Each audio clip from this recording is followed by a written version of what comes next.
Hi guys, and welcome back to my channel. So today I will be discussing PCOS, and it is something that I have had for quite some time now, and I've been quite open about it on Instagram and on Twitter, but I haven't actually brought it to YouTube, and I have no reason why. So I thought that I would just do this video to sort of give you an insight into what it is, when I was diagnosed, why I put diagnosed in quotation marks, and just general sort of chit chat about PCOS. Ovaries. So PCOS stands for polycystic ovaries, and it's a common condition which affects how a woman's ovaries work. It affects like 1 in 5 women, and it normally comes in your late 20s according to the NHS website, although I was diagnosed from quite an early age. I was told that I had it when I was about 14, 15, so a bit early on in this spectrum, I suppose, but nevertheless, that is what the NHS website says. There are 3 main features of PCOS, and they include irregular periods, which means your ovaries do not regularly release eggs, excess androgen, which basically just means high levels of male hormones in your body, so it may cause physical signs such as excess facial or body hair. And the third feature is polycystic ovaries, which basically means your ovaries become enlarged and contain many fluid-filled sacs or follicles that surround the eggs, but despite the name, you do not actually have cysts if you have PCOS. So I remember when I got diagnosed and they told me about polycystic ovaries, that automatically came to the conclusion that I have cysts on my ovaries. And when you think of cysts, you don't really affiliate it with something that is good when you've got a cyst, but it's not actual cysts basically. So yeah, if you have at least 2 of these features, you may be diagnosed with PCOS. So it's those 3 things are the main features that comes with PCOS, and I have 2 of them. I'm not entirely sure if I've got the fluid sacs on my ovaries. I haven't actually been tested for that, but I've got 2 out of the 3, so I have PCOS basically. Aside from the 3 main features that I mentioned earlier, there are many other symptoms such as irregular periods or no periods at all, which I mentioned, difficulty getting pregnant as a result of regular ovulation or failure to ovulate, excessive hair growth, usually on the face, chest, back or buttocks, weight gain, thinning hair and hair loss from the head, oily skin or acne. PCOS is also associated with an increased risk of developing health problems in later life, such as type 2 diabetes and high cholesterol levels. Whoa, didn't actually breathe there. So yeah, so those are the symptoms, and with those symptoms I have the irregular to no periods, also have the excessive hair growth. I wouldn't really say that I have the weight gain, although it's harder for me to lose and gain weight, so it just sort of runs both ways, but it's not really a main symptom for me. So the main ones that I do have is the excessive hair growth, the irregular periods, and when I was diagnosed I did have really bad like acne. I wouldn't really call it acne, I just had really problem skin, which the doctors did basically say that you sort of look like that this could be a symptom of it. So back then the oily skin and acne was another symptom, but for now, as I've gotten older, I don't really have that problem with my skin anymore. So going into when I was diagnosed, so I started my period when I was quite young, so I started in year 5, and fast forward 4 years later, when I was in year 9, my period literally just stopped. I think I saw it once that year, and it wasn't really a cause of concern. It stopped. I was happy. Like, I missed swimming lessons, I just missed the pain, I missed everything that came with having a period basically. So like I said, my period stopped in year 9. It wasn't a cause of concern at all. I went about my life, went about my day as normal. It was just one of those things that, oh yeah, like, I don't get my period anymore. It was something for me at that age to brag about. It was something that I could go to school and be proud that I didn't actually get my period. It was sort of a ha-ha moment, but it wasn't really ha-ha because it just wasn't like, but that's when I wasn't educated about what PCOS was and what I potentially had. I wasn't aware. 2-3 years down the line, still didn't see my period, and that's when it started to raise a cause of concern basically, especially when my mum started to worry. So she's the one that, obviously at that age, she books the doctor's appointment for me. So we went to the doctor, sort of told him what was going on, sort of said, you know, like, haven't seen my period, which was the main feature at that point, was the fact that I didn't see my period anymore, and if I did, it came like once every 6 months, or it came once a year, or it didn't come at all. And he basically just said to me, it sounds like you have PCOS, so you might have PCOS. And then he turned the computer screen to me and was like, here, look, this is basically just showed me the NHS website, which is the definition that I read to you lot. So he's basically turned the computer screen to me and said, look here, this is it, basically. Like, you can find this information online. It was almost like you didn't have to come to the doctor for this sort of thing. It was like, yeah, just go online and search it. And that's what he basically told me to do. And hence why I was diagnosed. I wasn't really diagnosed, I was just told. I was just like, and obviously at that point it was like me and my mum looked at each other and it was just like, okay. And I guess you've answered the question. You've answered what we've been worrying about for the past 3 years. So, you know, we've put a name to the condition, basically. We've put a name to the problem.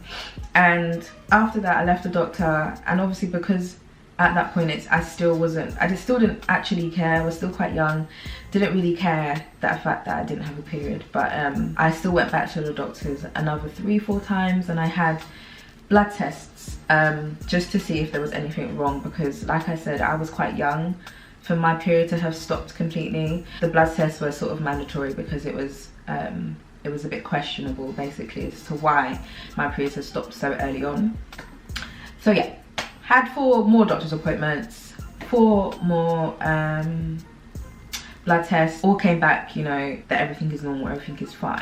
What I will say as well is that the first doctor that I did have was a man, and the other doctor that I had the second, third and fourth and fifth time, I think, was a woman. So that change in going from a man to a woman made a huge difference, only because I felt like the doctor cared a bit more when it was a woman. Like, she made me feel a bit more reassured, and obviously she's the one that sort of suggested that we do the blood test just to see if there's anything wrong, whereas the man literally just said, yeah, you might have this, so see ya. That's why I say I was diagnosed. So I've had PCOS now for about 9 years, basically. I've had it for 9 years. It's been a journey, but I won't say that it's actually affected how I live my life. It's not affected anything like that, because it's one of those things that are internal. You can't see PCOS, or unless I tell you that I have it. You know that I don't get my period unless I talk about it, unless I'm really open about it, which I am, because periods are not something that we should ever brush under the carpet. Neither is PCOS, because it affects a lot more women than I had initially thought. So when I first got diagnosed, I thought I was the only one, and I did not have anyone to talk to. It was literally something that I just put into writing. That's when I put it on my blog, and I first released it into the world, basically, and told people, like, yeah, this is what I have, this is how I deal with it, sort of thing. And if there's anyone out there who thinks that they might have it, then here, like, you're not the only one, sort of thing. So it was, when I did that blog, it was sort of to get my own feelings out, and to also help anybody who also had it and also felt like me, that they did not have anyone to speak to about it. And if you do want to read that, I'll leave the link and stuff down below. And obviously after like a couple of years, that's when I realised that a lot more women do have it, and it is definitely common. It's not something that is rare. Like, it's just not spoken about. No one speaks about it. Nobody is raising awareness about it. And with PCOS, there is no cure. So it's one of those things that you just sort of have to hope and pray that when it comes to the point of wanting to conceive a child, it may be difficult. And the fact that it's not spoken about when it comes to that is a bit worrying for me, because yes, I'm still young. I'm not at the age where I want to be conceiving children, but I will get there one day, and I have PCOS to sort of deal with. And obviously God is on my side, so when it does come to that point, I'm going to have no problems at all. Let the church say amen, amen, thank you. Back to my periods, basically. I'll just give you a bit more insight into my regular periods and stuff. So there's been years, like years that I actually haven't seen my period at all, and let me not lie, it was great. Like, I had no problem with not seeing my period. Like, I was over the moon.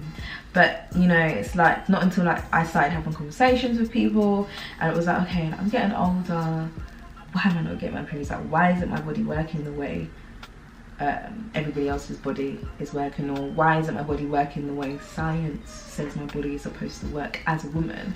It's not doing that. And obviously having conversations with a lot more people, and it was just like, am I really happy at the fact that I'm not getting my periods? And it's not that I wasn't happy, it was just sort of like I was at a point where I wanted my period. I wanted to I don't even know what I'd say. I wanted to have my period so I would feel reassured that my body was fine. But the fact that I didn't have it and the doctors obviously were so nonchalant about it, that's when it became worrying for me. But again, like, it's just, there was nothing I could do. It's, like I said, there's no cure. Last year, 2019, I saw my period 10 times, which is the most I've seen it since my period stopped in year 9. It's been such a long time since I've actually had a regular period. It's been a long time since I've had a consistent period. Last year was good for me. I think that getting back into that routine was, or having that routine was great. Like, I just felt like things were getting back to normal, basically. And the 2 months that I did not get it for, January was a month of unemployment. The stress of having no job and like having no income weighed a lot on me and weighed a lot on the way my body was working at the time. So I did not see my period in Jan, and I didn't see it in November because my grandma passed away in September, and we buried her in November. So that month was just a complete stressful month. It just was a write-off, basically. So that's why I didn't see my period for those 2 months. So I sort of know now to sort of keep my stress levels at bay. This year I'm hoping that I will see my period for 12 months, 12 whole months of seeing my period, because that would be a great period year for me. I've already seen it once this year, so we're starting off, you know, we're off to a very good start.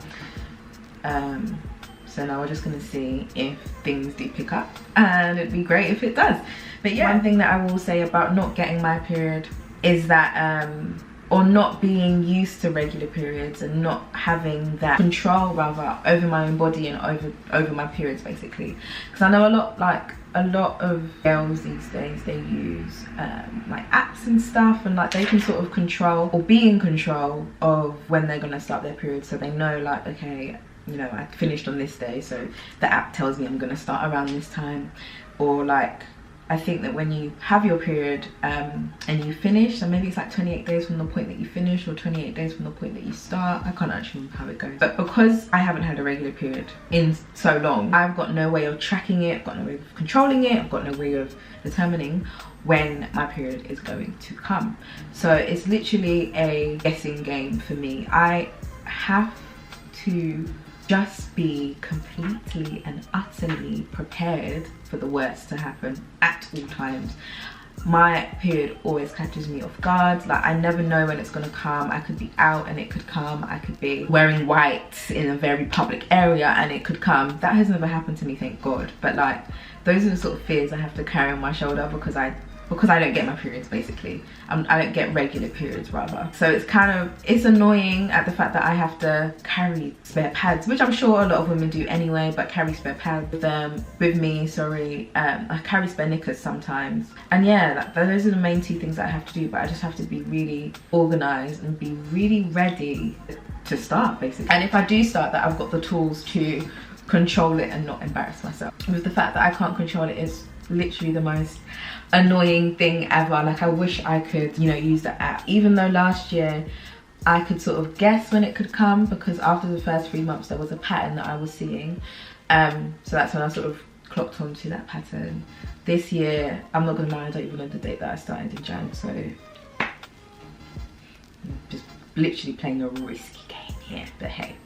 I remember when I was going on holiday for my 21st birthday, I was on the plane and something told me to go to the toilet. And we was like maybe 20 minutes from descending into Dubai. And something told me to go to the toilet. Not something told me, my bladder told me to go to the toilet. I needed to use the loo, basically. So I went to the toilet now. Ta-da! There it was. My period that I haven't seen in the past year and a half, maybe. There you are. There. Just there, waiting for me. Welcoming me like I asked it to welcome me.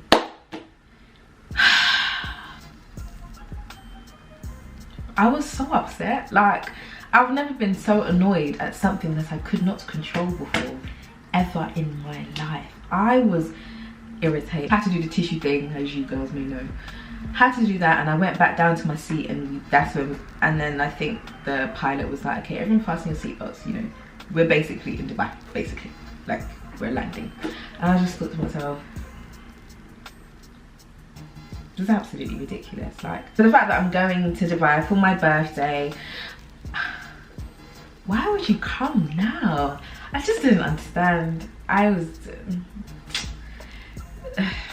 that type of pain, like, and if I had known, you know, if I could have controlled it, if I had an idea of like, okay, it's gonna come on this day, even if I was, you know, on my period on my birthday, at least I was prepared. I was not prepared. I wasn't prepared at all, because I thought, I haven't seen it in this long, there's no way it would come on my holiday, there's no way it would come for my birthday, basically. So for the first time ever in my whole life, I was on my period for my 21st birthday. So that was fun. Kinda, not really, not at all, no. But we got through it. Yeah, still had a lovely holiday and it was great, but it's just the fact that I couldn't control it was just a bit of a jar. With the other symptoms, I've really made this particular video, quite period based. I will talk about the other symptoms in my other videos. Hopefully, I only have one other symptom, which is the excessive hair growth. So I will be talking about hair growth in another video, because that deserves one whole video, basically. Like, when I was diagnosed with PCOS, I did not have anyone to talk to. I didn't really have anyone that I could run to talk about PCOS who had PCOS. There was no one that I could relate to, that we could relate to each other and have a conversation about it. So putting it out there, if anybody wants to talk about it, then I'm here. I'm definitely someone you could talk to. I don't know why I'm raising my hand, but yeah, like, if you do want to have a conversation about it, want to know more about it, I will be more than happy to have this conversation, because nobody's having the conversation, nobody's talking about it. It's getting brushed under the carpet by doctors, it's getting brushed under the carpet by mums. Unfortunately, some parents aren't as open to the idea of not seeing their period, or just things like that, because it's not something that they may not be used to it. Because I mean, I've never heard of it, and not till I was diagnosed that I had no idea what PCOS. They don't teach it in schools. Like, it's not something that is known, and it's fine it being that way, I suppose. It's not, PCOS is not something you carry on your shoulders. It's something that is internal, you can't see it. So I get why the conversation is not being had. I get it, I don't like it. I think that we need to be having this conversation. So I'm here to start the conversation. I am the admin, as it goes. I'm nominating myself as admin. I think that's the end of my video, because I don't want to make this any longer than it is. If I have left anything out, I will include it in my other videos. I do hope that you enjoyed this video, and I will see you guys in my next one. And yeah, thank you guys so much for watching.